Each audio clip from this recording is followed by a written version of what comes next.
The leading topic of conversation this summer for the Golden State Warriors has been the impending future of Jonathan Kuminga.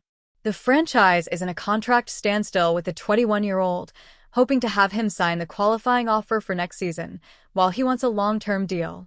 Now more than 2 months into the offseason, the restricted free agent in Kuminga has yet to sign anything regarding his future with the Warriors.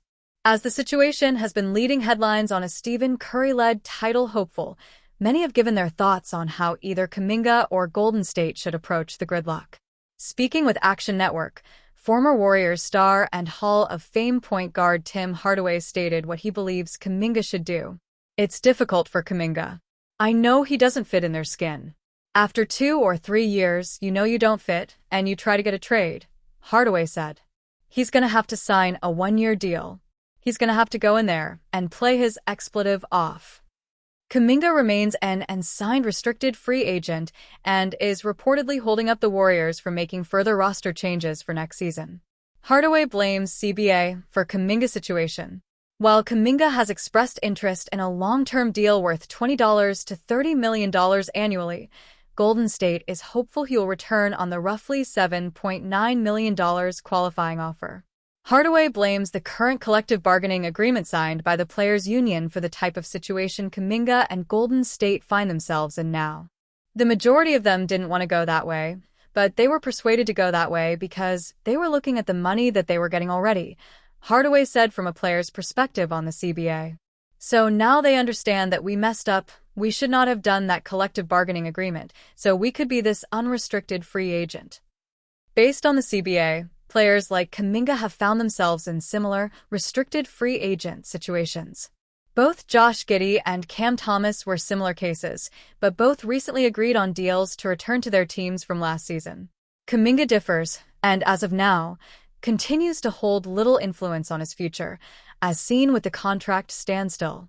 Hardaway predicted that if sorted out soon, Kuminga will still likely be moved by Golden State sometime next year. He's going to have to make it where either they're going to trade him or they're not going to trade him. "That's the only thing I can say. But I think he's a good player. I just think that Steve Kerr lost faith in him, and I don't think that he's going to be there," Hardaway added. "I don't think he's going to be there for half the season." The former Warriors star on Jimmy Butler trade. In the interview, Hardaway also commented on the trade that sent Jimmy Butler from the Miami Heat to the Bay Area. Hardaway played for both teams, but took Miami's perspective when asked about the impact of the trade. "I was surprised," Hardaway said. "But Jimmy is going to be Jimmy. Jimmy wanted an extension." Pat Riley said, "Why do I owe you an extension? You were hurt for the last couple of years going into the play-in game." After making the finals with Miami twice, Butler's relationship with the team began to sour. Following a back-and-forth with Riley and multiple other squabbles with the franchise, the 6-time All-Star was sent out west for a package surrounding Andrew Wiggins. Along with the issues between Butler and the organization that were made public, Hardaway believes there were behind-closed-door problems that resulted in the split. "I know some things that were going on there that Jimmy was doing that I can't reveal, but it wasn't good, and it wasn't good for the team," he added. Regardless, Butler joined Golden State with an immediate impact. The team went 23-8 to close the regular season with him on the roster, with multiple players seeing an increase in shooting percentage with him as a leading facilitator. "So, yeah, it got ugly, but Pat stood on his ground, which Pat is going to do, and what he feels is right for the team," Hardaway said in closing. "And that was it. Everybody's moving forward, and you're with your team, I'm with my team, and let's be happy." When Kevin Durant made the monumental choice to join the Golden State Warriors in 2016, it sent shockwaves through the NBA. This decision was not merely a free agency signing, it was a seismic shift in the league's landscape. Durant, a 2-time scoring champion and one of basketball's elite talents, opted to align himself with a franchise that had just completed a historic 73-win season. This was not a trade, like the recent acquisition of Durant by the Houston Rockets. Instead, it was a clear statement. One of the greatest players in the game chose to join forces with 3 All-Stars, Stephen Curry, Klay Thompson, and Draymond Green, solidifying an already dominant team. The implications of this move were profound, sparking outrage among fans and analysts alike. Stephen A. Smith, a prominent voice in sports media, famously labeled it the weakest move he had ever witnessed. Miscommunication between friends. In the aftermath of this decision, Durant believed that Curry was upset with him for joining the Warriors. This perception was compounded when Curry did not return Durant's initial phone call. However, in Curry's new book, Shot Ready, he reveals that the reason for his delayed response was a simple time zone mix-up. At the time, Curry was on a family vacation in Hawaii, blissfully unaware of the whirlwind that Durant's announcement had created back home. Kevin tried to call me before he told the world, but with the time difference from the East Coast, I was still asleep when he made his announcement, Curry explained. It wasn't until later that he grasped the full extent of what had transpired. Half the day and half the news cycle had passed before I even knew what was going on, he noted. Curry later reached out to Durant, apologizing for the confusion. Sorry, man. That was something else. I didn't know what was going on, he told Durant, clarifying that his silence was not a reaction to the decision itself, but rather a misunderstanding. A shared vision for success. Despite the rocky start to their partnership, Curry and Durant quickly found common ground. In their conversations leading up to Durant's decision, Curry emphasized the team's collective ambition. We want to win. Think you could help? This question reflected the Warriors' desire to bring in a talent of Durant's caliber, reinforcing their championship aspirations. The Warriors certainly achieved their goals, reaching 3 consecutive NBA Finals during Durant's tenure. They overcame the Rockets in 2 of those series and faced off against LeBron James in back-to-back finals, further solidifying their legacy. Durant's impact was undeniable, as he helped secure 2 championships and earned Finals MVP honors on both occasions.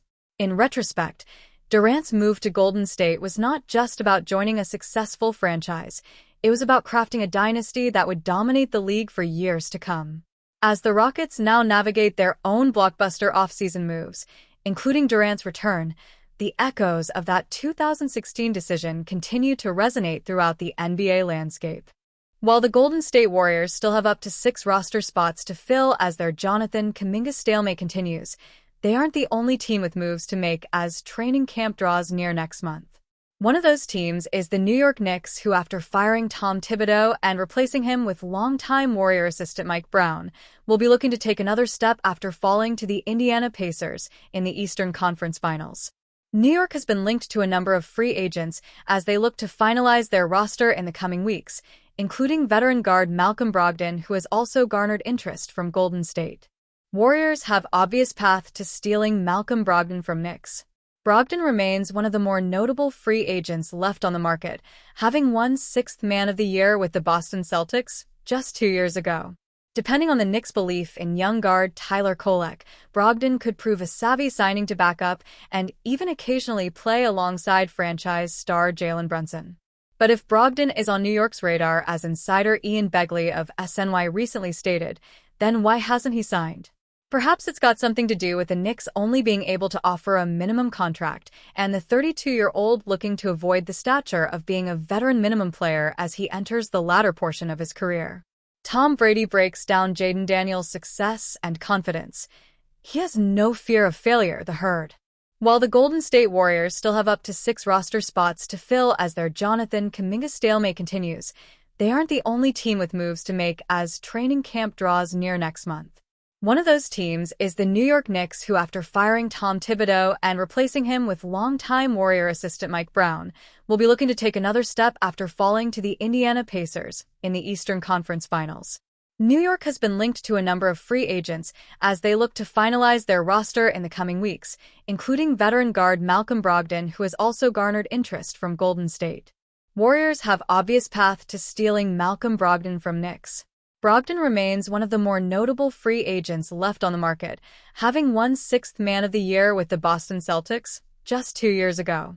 Depending on the Knicks' belief in young guard Tyler Kolek, Brogdon could prove a savvy signing to back up and even occasionally play alongside franchise star Jalen Brunson. But if Brogdon is on New York's radar, as insider Ian Begley of SNY recently stated, then why hasn't he signed? Perhaps it's got something to do with the Knicks only being able to offer a minimum contract and the 32-year-old looking to avoid the stature of being a veteran minimum player as he enters the latter portion of his career.